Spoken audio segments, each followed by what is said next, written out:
Hello बच्चों, नमस्कार। मैं संकल्प त्रिपाठी और मेडिकल एग्जाम्स विद्याकुल के अमेजिंग से प्लेटफॉर्म में आप सभी लोगों का हार्दिक स्वागत करता हूं और अभिनंदन करता हूं। प्यारे बच्चों, आज अपन बात करने वाले हैं बिहार पॉलिटेक्निक की। बिहार पॉलिटेक्निक प्रवेश परीक्षा, जिसको आप जानते हैं DCECE यानी कि डिप्लोमा सर्टिफिकेट प्रवेश प्रतियोगिता परीक्षा।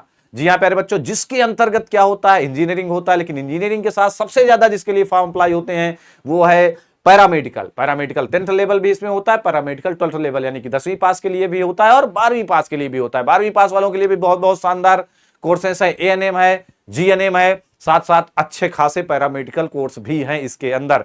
अब आप खुद सोचो कि अगर आप ANM या GNM जाकर के निजी संस्थान यानी कि प्राइवेट कॉलेज से करते हो तो आपका 5 से 7 लाख रुपए का खर्चा आता है, और अगर यहां से आप करते हैं तो सरकारी कॉलेज से अगर आप करते हैं इसे एंट्रेंस एग्जाम को निकाल करके तो आप आसानी से लगभग फ्री में आपका हो जाता है। लगभग फ्री जैसा ही होने वाला है, साथ ही साथ स्कॉलरशिप भी ले सकते हैं। और अगर आप कितनी सीटें हैं, सबसे बड़ी बात है कि भाई अगर हम लेना चाहते हैं सर सरकारी में कितनी सीटें, तो भारी मात्रा में सीटें हैं, तो सीटों की भी बात करेंगे सरकारी और निजी संस्थानों में सीटों की भी बात करेंगे। साथ ही साथ कौन से टॉप बेस्ट कॉलेज हैं, कहां से कैसे सीटें पा सकते हैं, कैसी तैयारी होनी चाहिए, योग्यता क्या है 10वीं के लिए, 12वीं के लिए क्या योग्यता है, परीक्षा का स्तर कैसे होने वाला है, और परीक्षा का साथ ही साथ सिलेबस कैसा होने वाला है, और रणनीति कैसे होने वाली है कि अपन एक सीट इस पे फिक्स कर सकें और ANM GNM या अच्छा खासा पैरामेडिकल कोर्स कर करके हम एक अच्छा खासा कैरियर बना सकें पूरे भारत में, या हम कहीं विदेश तक में जाकर के अच्छा खासा कैरियर बना सकें। और वो कौन से पैरामेडिकल कोर्स हैं जिनको करने के बाद हमें तुरंत जॉब मिल जाए। कहने का मतलब बहुत सारे ऐसे कोर्सेज भी हैं जहां पे मैं आपको इस पे बताऊंगा जिनको करेंगे आप तो करते करते आपको जॉब मिल जाती है। आपके कोर्स कंप्लीट नहीं होंगे, आपके हाथ में जॉब होगी और आप पैसा कमाना शुरू कर देंगे। और जैसे जैसे क्या होगा, जैसे जैसे आपका एक्सपीरियंस बढ़ता जाएगा वैसे वैसे आपका पैसा भी बढ़ता चला जाएगा, और वैसे वैसे आप अच्छी अच्छी जगहों पे जॉब कर सकते हैं, अच्छे खासा कैरियर बना सकते हैं। तो आइए बिना किसी देरी की शुरुआत करते हैं DCEC PMM and PMM paramedical matrix level, और फिर होता है इंटर लेवल का। ठीक है, तो ये पॉलिटेक्निक वाला एग्जाम होता है बिहार पे, तो इस पे PE भी होता है। PE का मतलब होता है इंजीनियरिंग। तो इंजीनियरिंग की बात नहीं करेंगे, सबसे ज्यादा फॉर्म अप्लाई होते हैं जिसमें ANM GNM पैरामेडिकल इन सारी चीजों की बातें करेंगे। ठीक है, चलिए, तो ये है भाई संयुक्त प्रवेश परीक्षा पार्षद। तो अगर ध्यान से देखेंगे तो सबसे पहले इसमें होता है PE का मतलब होता है, PE वाले में कौन होते हैं, तो इंजीनियरिंग वाले होते हैं। अब PE को छोड़ करके बात करते हैं भाई कि पैरामेडिकल इंटर लेवल और हाई स्कूल लेवल। थोड़ा सा ध्यान से देखना, अगर ना दिख रहा हो तो मैं और जूम कर दे रहा हूं इसको। चलिए, तो पैरामेडिकल माध्यमिक स्तरीय यानी कि हाई स्कूल लेवल में ड्रेसर का होता है, इसको भी आप भर सकते हैं अगर आप 10वीं का एग्जाम इस बार दे रहे हैं या आप 10वीं पास हो चुके हैं। अगर आप 10वीं पास हो चुके हैं या इस बार 10वीं के एग्जाम दे रहे हैं तो आप इसका फॉर्म अप्लाई कर सकते हैं। एज लिमिटेशन, सबसे बड़ी बात होती है कि सर एज क्या होगी, किस एज में हम इसका फॉर्म अप्लाई कर सकते हैं। तो अगर आपकी आयु है, अगर आपकी आयु कितनी है, 15 से 30 साल तक है, कितने वर्ष में है, अगर आप इंटर कर चुके हुए, इंटर करे भी, हाई स्कूल किए भी, मान लीजिए आप हाई स्कूल तक पढ़े, इंटर नहीं पढ़े, हाई स्कूल तक पढ़े, हाई स्कूल तक पढ़ने के बाद फिर भी कई साल हो गए, लेकिन अगर आप 30 साल से कम है, 15 कम से कम 15 और ज्यादा से ज्यादा 30 साल है, तो आप इस फॉर्म को अप्लाई कर सकते हैं। यह है पैरामेडिकल मैट्रिक लेवल यानी कि 10th लेवल। ठीक है, PMM। अब फिर आता है इंटर लेवल। इंटर लेवल को कहते हैं PM। इंटर लेवल को क्या बोलते हैं, PM बोलते हैं। इसके लिए आयु क्या होगी, इसके लिए आयु होती है 17 से 32 वर्ष। कितनी होती है, 17 से 32 वर्ष आपकी आयु होनी चाहिए। कितनी होनी चाहिए, 17 से 32 साल, मतलब 2 साल का फर्क है। 2 साल आप इंटर करेंगे तो 15 से 17 हो गया, उधर 30 से 32। इंटर किए भी आपको कई साल बीत चुके हैं, तब भी आप फॉर्म को अप्लाई कर सकते हैं और एक अच्छा खासा कैरियर बना सकते हैं। फॉर्म को अप्लाई करके इंट्रेंस निकालेंगे, और इंट्रेंस निकालने के बाद आप सरकारी कॉलेज से या निजी कॉलेज से भी कर सकते हैं। सरकारी कॉलेज से करेंगे ज्यादा अच्छा रहेगा, कम पैसे कम फीस में, बहुत ही कम फीस में हो ही जाएगा काम, और बहुत ही जल्दी आपके हाथ में एक जॉब होगी, अच्छी खासी प्रतिष्ठित जॉब आपके हाथ में होने वाली है। ठीक है, तो ये है भाई PM। PMM का मतलब होता है मैट्रिक लेवल, PM का मतलब है कि इंटर लेवल। कैसा लेवल है, इंटर लेवल। चलिए आगे थोड़ा सा बात करते हैं। तो भाई पॉलिटेक्निक, फिर इंटर लेवल, फिर हाई स्कूल लेवल, ये तीनों लेवल आपके सामने हैं। अब थोड़ा सा, अब यह कौन फॉर्म भर सकता है, तो फॉर्म कौन भर सकता है, तो बिहार के लोग भी भर सकते हैं, लेकिन बिहार के साथ साथ अदर स्टेट भी चाहे तो अप्लाई कर सकते हैं। अदर स्टेट भी अप्लाई कर सकते हैं भाई, कोई भी भारत का नागरिक है वो अप्लाई कर सकता है, लेकिन मोस्टली ये बिहार वालों के लिए होता है। ठीक है, चलिए अब बात करते हैं कि कौन कौन से कोर्स होंगे। क्या होगा भाई, कौन कौन से कोर्स होंगे, ठीक है। तो 10 वालों के लिए पैरामेडिकल किस लेवल का है, माध्यमिक स्तरीय पैरामेडिकल में आपको काहे का कोर्स कर सकते हैं। इसके तहत आप परिधापक यानी कि ड्रेसर का कोर्स कर सकते हैं। ड्रेसर जानते हैं ना कि कभी कट फट जल जाता है, यानी कि फर्स्ट एड वाला होता है, ड्रेसर वाला काम होता ना कि आदमी का ड्रेसिंग करवाना है, घाव का मलहम पट्टी ये सारी चीज, तो ड्रेसर वाला कोर्स कर सकते हैं 10th पास होने के बाद। अब अगर आप 12th पास है, 12वीं पास है, तो क्या कर सकते हैं प्यारे बच्चों, 12th पास है तब क्या कर सकते हैं। अच्छा, जो लोग 12th में इस बार हैं या जो लोग 10th में इस बार हैं, कुछ लोग 10वीं में इस बार पढ़ रहे हैं, कुछ लोग 12वीं में इस बार पढ़ रहे हैं, ये दोनों लोग भी इन फॉर्म्स को अप्लाई कर सकते हैं। पीएम में अप्लाई करेंगे 12वीं वाले और पीएमएम में अप्लाई करेंगे 10वीं वाले, ठीक है। चलिए अब आते हैं कि भाई ठीक है, 10 वालों में क्या हो गया, ड्रेसर हो गया, 10 वालों के लिए ड्रेसर है। अब 12 वालों के लिए क्या, ये देखिए आयु आपकी कहां से गिनी जाएगी, तो 31/12/2025 से आयु की गणना आपकी 31/12/2025 इसमें लिखा है क्योंकि ये पुराना है, आज इट इज सेम नया वाला होने वाला है, यानी कि 2026 से। इस बार क्या होगा, 2026 से गणना होगी आयु की गणना। अब इनके लिए क्या कोर्स है भाई, 12वीं वालों के लिए क्या कोर्स है, तो 12वीं वालों के लिए ध्यान से देखना, 12वीं वालों के लिए बहुत अच्छे खासे कोर्स हैं। पहला कोर्स है D pharma, diploma in pharmacy यानी कि डी फार्मा। कौन सा कोर्स है, डी फार्मा का कोर्स कर सकते हैं। इसके तहत काय का कोर्स कर सकते हैं, डी फार्मा का कोर्स कर सकते हैं। फिर है स्वच्छता निरीक्षक ना, सैनिटरी इंस्पेक्टर का ना, या चक्षु सहायक का, शल्य चिकित्सा सहायक यानी कि ओटी असिस्टेंट, लेबोरेटरी टेक्नीशियन यानी कि प्रयोगशाला, एक्सरे टेक्नीशियन, लेबोरेटरी वाला जानते हो ना, डीएमएलटी वाला ना, तो लेबोरेटरी वाला, एक्सरे टेक्नीशियन, आर्थेटिक क्या कर सकते हैं। अब staff A grade nursing course, staff A grade nursing course जो महिलाओं के लिए होता है यानी कि एएनएम। इसके बाद होता है जीएनएम ना, एएनएम महिलाओं के लिए है, और साथ ही साथ ए ग्रेड नर्सिंग कोर्स, ये दोनों महिलाओं के लिए है, ठीक है। तो एएनएम यहां से हो सकता है, जीएनएम भी यहां से हो सकता है, डेंटल मैकेनिक्स हो सकता है, डेंटल हाइजीनिस्ट हो सकता है। ये सारे अच्छे खासे पैरामेडिकल जॉब, आपको पता होगा कि डी फार्मा के बाद आप या मेडिकल जॉब, अच्छी खासी मेडिकल जॉब पा सकते हैं, या तो आप दवा की दुकान खोल सकते हैं, लाइसेंस लेकर के बड़ा सा एक मेडिकल स्टोर अपने घर में खोल सकते हैं, अच्छी खासी कमाई कर सकते हैं, शहर में मेडिकल स्टोर खोल सकते हैं। इसके बाद दवा का डिस्ट्रीब्यूट करके एमआर वगैरह बन के अच्छी खासी कमाई, 40-50 हजार कमाई या इससे भी ज्यादा कमाई कर सकते हैं ना।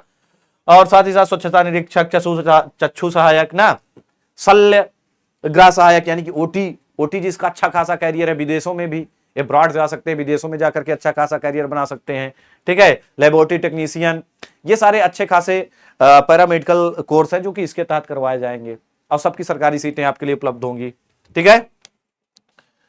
तो ये 12वीं वालों के हैं जो 12वीं पास हो चुके हैं या इस साल 12वीं में है, वो भर सकते हैं, ठीक है। तो डिप्लोमा इन फार्मेसी के लिए intermediate science, diploma in pharmacy के लिए क्या होना चाहिए, तो इंटरमीडिएट साइंस, रसायन शास्त्र यानी कि भौतिकी, रसायन शास्त्र, अंग्रेजी के अतिरिक्त क्या होना चाहिए, जीव विज्ञान या गणित। जीव विज्ञान या गणित कहने का मतलब इसमें पीसीएमबी वाले दोनों हो सकते हैं, चाहे वो फिजिक्स केमिस्ट्री बायो से पढ़ा हो, चाहे वो फिजिक्स केमिस्ट्री मैथ से पढ़ा हो, दोनों क्या कर सकते हैं, दोनों के दोनों डी फार्मा कर सकते हैं। ऐसा नहीं कि डी फार्मा के लिए बायो ही जरूरी है या मैथ्स ही जरूरी है, तो दोनों कर सकते हैं। अब अगर किसी ने पीसीएमबी लिया है तो उसके लिए तो बेटर ही है, उसके पास तो दोनों ऑप्शन वैसे भी खुले हैं, लेकिन डी फार्मा सभी कर सकते हैं, मैथ वाला भी कर सकता है, बायो वाला भी कर सकता है। बाकी अगर जीएनएम जिसको करना है, जीएनएम जिसको करना है उसके लिए ये महिलाएं, ये केवल महिलाओं के लिए है, 10वीं पास होना चाहिए, और भौतिक, रसायन और जीव विज्ञान यानी कि पीसीबी, और कम से कम 40%। कितना होना चाहिए, आप ध्यान से देख सकते हैं कि भाई 40% से पीसीबी होना चाहिए, फिजिक्स केमिस्ट्री बायोलॉजी से पास होना चाहिए, ठीक है। और जिन अभ्यर्थियों को वोकेशनल नर्सिंग कोर्स या काउंसलिंग इंडिया प्राप्त किसी भी का उत्तीर्ण किया हो, वो सभी जीएनएम के कोर्स में नामांकन कर सकते हैं, ठीक है। एएनएम के लिए भी, एएनएम के लिए क्या करना है, तो एएनएम के लिए वैसे ही 10+2 यानी कि इंटरमीडिएट परीक्षा में 40% नंबर पाया है, जिसने 40% नंबर पाया है वो क्या कर सकता है, एएनएम का फॉर्म भर सकता है, ठीक है। तो ये सारी चीजें हो गई कि भाई क्या होना चाहिए। और शेष पाठ्यक्रम के लिए इंटरमीडिएट साइंस, फिजिक्स, केमिस्ट्री और जीव विज्ञान और अंग्रेजी में उत्तीर्ण होना चाहिए। ये सारी आपकी अर्हताएं हैं, ध्यान से देख लो। डेंटल मैकेनिक्स की बात करें या डेंटल हाइजीनिस्ट की बात करें, इस कोर्स के लिए न्यूनतम शैक्षिक योग्यता फिजिक्स होनी चाहिए, केमिस्ट्री होनी चाहिए, जीव विज्ञान होनी चाहिए और अंग्रेजी होनी चाहिए, 10वीं पास होना चाहिए। इन सारे विषय के साथ उत्तीर्ण होना चाहिए। तो ये सारी आपकी योग्यता कुल मिलाकर के एक सारांश में अगर मैं बात करूं तो भाई ड्रेसर अगर आप बनना चाहते हैं तो 10वीं पास होना चाहिए। आपकी एज कितनी होनी चाहिए? 15 से 30 के बीच होना चाहिए। अगर आप पीपीएम में जाते हैं मैट्रिक्स लेवल में तो आपकी एज 17 से 32 होनी चाहिए। और साथ ही अलग अलग चीजों के लिए थोड़ा सा अलग अलग एलिजिबिलिटी है। मतलब डी फार्मा मैथ वाला भी कर सकता है, बायो वाला भी कर सकता है, बाकी के लिए बायो भी जरूरी है, लगभग 40% सबके लिए चाहिए और कुछ में इंग्लिश कंपलसरी है। ठीक है। अब सबसे बड़ी बात होती है कि सर इनके एंट्रेंस एग्जाम का सिलेबस क्या होने वाला है, कैसा एंट्रेंस एग्जाम होगा, कितना माइनस मार्किंग होगी और सिलेबस क्या रहने वाला है, इसके बारे में चर्चा करें कि भाई क्या सिलेबस रहने वाला है ना, कि भाई इसका सिलेबस क्या रहेगा। आइए थोड़ा सा आगे बढ़ते हैं सिलेबस वगैरह पे ना। चलिए तो ये देखिए, ध्यान से देखिएगा। तो ये है पैरामेडिकल इंटर लेवल और इसके पहले है, रुक जाओ, इसके पहले है ये, इसके पहले तो ये पीई वाला है यानी कि इंजीनियरिंग वाला। दूसरे नंबर में ही आपका है पैरामेडिकल इंटर लेवल इंटरमीडिएट। तो पैरामेडिकल इंटरमीडिएट वाले में अगर आप जाना चाहते हैं तो सामान्य विज्ञान के 25 प्रश्न आएंगे। कितने आएंगे? 25 प्रश्न आपके जीके के आएंगे, जिसमें आपका क्या आएगा, फिजिक्स, केमिस्ट्री और बायोलॉजी तीनों के तीनों रहेंगे। तीनों के तीनों रहेंगे सामान्य विज्ञान। सामान्य विज्ञान का मतलब है कि जर्नल साइंस, एकदम जर्नल क्वेश्चन रहेंगे फिजिक्स के, केमिस्ट्री के और बायोलॉजी के। फिर अंक गणित के 15 क्वेश्चन रहेंगे, हिंदी के आपके 15 क्वेश्चन रहेंगे, अंग्रेजी के आपके 15 क्वेश्चन रहेंगे और सामान्य ज्ञान यानी कि जीके के कितने रहेंगे? 20 क्वेश्चन रहेंगे। नंबर आप क्वेश्चन आपके टोटल होंगे 90 और पूर्णांक आपका होगा 450 का, यानी कि 5 नंबर का हर एक क्वेश्चन है। कितने का है? 5 नंबर का क्वेश्चन है। ध्यान देना, यह है आपका किसका? पैरामेडिकल इंटर स्तरीय यानी कि पीएम का सिलेबस। पीएम में यह पूछा जाएगा। और पीपीएम में क्या होने वाला है, तो अगर अपन पीपीएम में आएंगे तो पीपीएम का आपका सिलेबस थोड़ा सा लंबा दिख रहा है क्योंकि अलग अलग चीजें आएंगी। पैरामेडिकल मैट्रिक्स लेवल में भी आपको 2 घंटा 15 मिनट मिलेंगे, 450 नंबर का ये भी है। भौतिक विज्ञान 20 नंबर, रसायन विज्ञान 20 नंबर, यानी 20 नंबर 20 क्वेश्चन, गणित के 10 क्वेश्चन, जीव विज्ञान के 10 क्वेश्चन, हिंदी के 10, अंग्रेजी के 10 और जीके के 10। यहां भी 90 क्वेश्चन आएंगे और 450, 90 क्वेश्चन और 450। ये 10th वालों के लिए, ड्रेसर के लिए। ठीक है, ड्रेसर के लिए। अब ये सारी तिथियां आपको समय समय पर, इस बार 2026 का प्रॉस्पेक्टेड आएगा, लगभग वही टाइम होगा जो 2025 का था, लगभग सेम टाइम में ये सारी चीजें होने वाली हैं। लगभग सेम टाइम में क्या होगा भाई? लगभग सेम टाइम में ये सारी चीजें होने वाली हैं। फिर मेधा सूची आपकी बनेगी, ऐसे बनेगी, वो सारी चीजें मैं आपको अलग से समझा दूंगा। और ये प्रॉस्पेक्टेड आपको टेलीग्राम पे अवेलेबल करवा दूंगा और टेलीग्राम का लिंक कमेंट सेक्शन पे डाल दूंगा। जिन लोगों को ये चीजें नहीं पता, बहुत डिटेल में इसको पूरा सारी चीजें पढ़नी है, तो कमेंट सेक्शन पे या तो वीडियो के डिस्क्रिप्शन में इसका लिंक डाल दूंगा और जाकर के सीधा डाउनलोड कर लेना। ठीक है, आगे थोड़ा सा बात करते हैं कि भाई और क्या चीजें होने वाली हैं। तो सीधा मैं ले चलता हूं आपको कुछ सीटों पे कि किस चीज की कितनी सीटें होने वाली हैं, भाई कहाँ पे कितनी सीटें हैं काहे की। तो पहले तो इंजीनियरिंग वाली हैं, इंजीनियरिंग के बाद आते हैं काहे की सीटों में, पैरामेडिकल पे। थोड़ा सा छोटा करना पड़ेगा। ये है पैरामेडिकल इंटर स्तरीय, सबसे मेन जो है ये सरकारी संस्थान है, यानी कि एएनएम की कितनी सीटें हैं, काहे की सीटें हैं, एएनएम की कितनी सीटें। जैसे देखो, ANM school Bhojpur, ANM school बार्ग, ANM school Puraina, ANM school Kishanganj, ये सारी एएनएम स्कूल मधुबनी, हर जगह की सीटें दिया है। कि जैसे ये पहली वाली की जाए तो पहले सीट टोटल 90, जर्नल की 36, सीडब्ल्यूएस की 9, एससी की 14, एसटी की 1, ईबीसी की 16, बीसी की 11, आरसीसी की 9, टोटल 10 करके इधर गया, टोटल कितना हुई, टोटल 90 सीट हुई। तो ये सारी चीजें आप देख लेना। मैं टोटल सीटों की बात करता हूं कि सरकारी एएनएम की सरकारी टोटल कितनी सीटें हैं। ठीक है, तो एएनएम की अगर सरकारी टोटल सीटों की बात करें तो कितनी सीटें हैं। सिर्फ गवर्नमेंट वालों की बात करें, गवर्नमेंट कॉलेजों की सीटों की बात करें तो ऐसे किसका आते जाओ, तो गवर्नमेंट कॉलेजों की टोटल सीट कितनी है प्यारे बच्चों, टोटल सीट है 5070। कितनी सीट है, 5070 एएनएम की सीट है। अगर आप थोड़ा सा मेहनत करते हैं, थोड़ा सा मेहनत करते हैं और सही वे पे मेहनत करते हैं तो 100% आप सक्सेस हो सकते हैं और 5070 सीटों में एक सीट 100% आपके हाथ में होगी। अब कह दो सर कट ऑफ कितना जाएगी, जैसे 450 है तो 450 में अगर अपन कितने नंबर लाएं तो हमें सरकारी कॉलेज मिल सकता है। तो अगर इस 450 में आप लगभग 50-60% पहुंचते हो, 50-60% नंबर लाते हो, लगभग 250 नंबर 250-260 नंबर लाते हो तो आसानी से आपको कोई ना कोई सरकारी कॉलेज में सीट मिल जाती है। ठीक है, ये आपकी एएनएम की सीट, काहे की सीट थी, ये थी आपकी एएनएम की सीट। अब बात करते हैं काहे की सीटें, अब बात करते हैं जीएनएम। ठीक है, हट जा। अब ये कुछ एएनएम निजी संस्थानों में, अभी तक सरकारी था, अब प्राइवेट निजी संस्थानों की बात नहीं करते हैं, लेकिन ऐसे दिखा दे रहा हूं कि निजी संस्थानों में टोटल कितनी सीट है। ये पिछले बार की सीटें हैं, तो इस बार और भी कुछ सीटें बढ़ सकती हैं, परेशान मत होना। ये देखो, निजी संस्थानों में 6,784 सीट हैं, तो टोटल सरकारी और निजी दोनों जोड़ा जाए तो 10,000 प्लस, लगभग इस बार 12,000 सीटें हो जाएंगी। कितनी हो जाएंगी, 12,000 सीटें इस बार हो ही जाएंगी। अब बात करते हैं जीएनएम की कितनी सीटें हैं। तो पहले सरकारी संस्थान लिखा है ना, साफ साफ सरकारी संस्थान, सरकारी संस्थानों में टोटल कितनी सीटें हैं। ये सासाराम है, GNM school Sasaram, GNM school हर जगह के, जीएनएम स्कूल नेवादा। तो जीएनएम की टोटल सीटें कितनी हैं, 1778 सरकारी सीटें हैं, 1778 सरकारी सीटें हैं। सोचो, सरकारी, प्राइवेट तो खूब हैं लेकिन सरकारी भी खूब हैं। अब अगर आप इनको कर लेते हैं, अब ये है निजी वाली, प्राइवेट वाली, देखो ये प्राइवेट है, ये प्राइवेट सीटें हैं प्यारे बच्चों। अभी ये सीटें कहीं ना कहीं इस बार और भी बढ़ के ही आएंगी, इससे कम नहीं होंगी।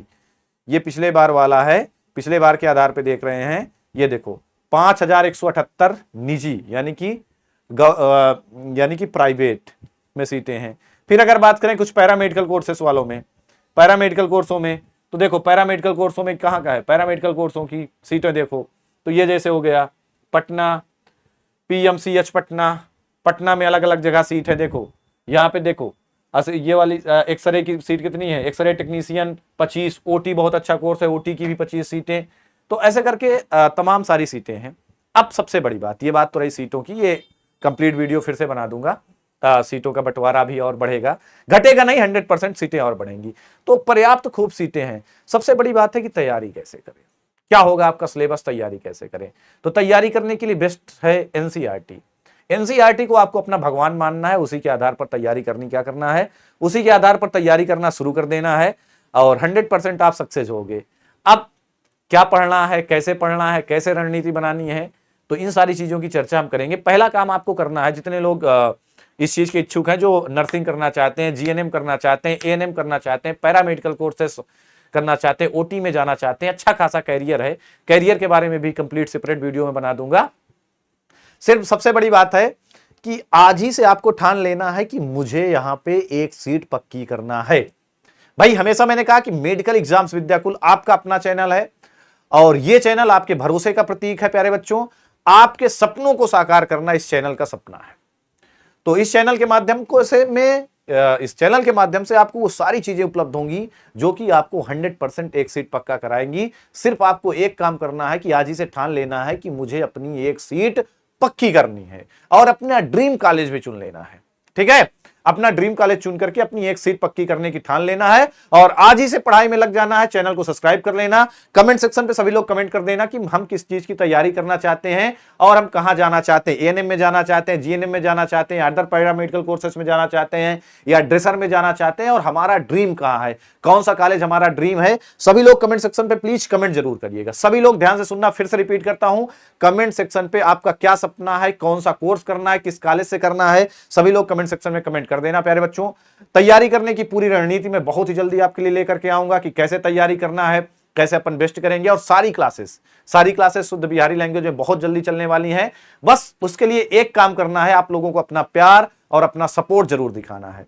ठीक है, सभी लोगों को शेयर करना है, do like and subscribe, channel को सब्सक्राइब करना है, बेल आइकन प्रेस करना है, वीडियो को लाइक करना है, साथ ही साथ सभी बिहार वालों के पास, सभी के पास शेयर जरूर करना है, चाहे वो मैथ का हो, चाहे वो बायो का हो, जो भी मेडिकल फील्ड में अपना करियर बनाना चाहता है सभी के पास शेयर करना है। थोड़ा सा आपके प्यार और सपोर्ट की जरूरत है। इसके बाद मैं खड़ा रहूंगा, यहां पे पूरी टीम खड़ी रहेगी और तब तक नहीं दम लूंगा, तब तक 100% कहता हूं कि तब तक नहीं दम लूंगा जब तक आपको आपका हाथ पकड़ के आपके कॉलेज तक छोड़ नहीं आऊंगा। और मैं खुद आऊंगा, गारंटी लेता हूं इस चैनल के माध्यम से खड़ा होकर के कि मैं खुद आऊंगा कि आपके कॉलेज छोड़ने, आपको आपके कॉलेज में एडमिशन दिलाने के बाद आपको पहले दिन आपको कॉलेज छोड़ने मैं खुद आऊंगा कि ले भैया ये तुम्हारा कॉलेज है। आप लोग एक बार मेल करोगे, एक बार मैसेज करोगे सर मुझे ये कॉलेज मिल गया, और मिलेगा जरूर, क्योंकि इसके लिए मैं जान लगा दूंगा। जब तक खून का आखिरी कतरा बचेगा तब तक लड़ेंगे प्यारे बच्चों। और फिर आप फोन करोगे कि सर मुझे ये कॉलेज मिल गया, मैं जा रहा हूं एडमिशन करवाने, तब मैं जाऊंगा, ऐसे हाथ पकड़ के उस कॉलेज में तुम्हें पहुंचा दूंगा। ठीक है प्यारे बच्चों, तो आज के लिए इतना ही। हंसते रहें, मुस्कुराते रहें, पढ़ाई लिखाई करते रहें और सभी लोग कमेंट सेक्शन पे कमेंट जरूर करें। Bye bye.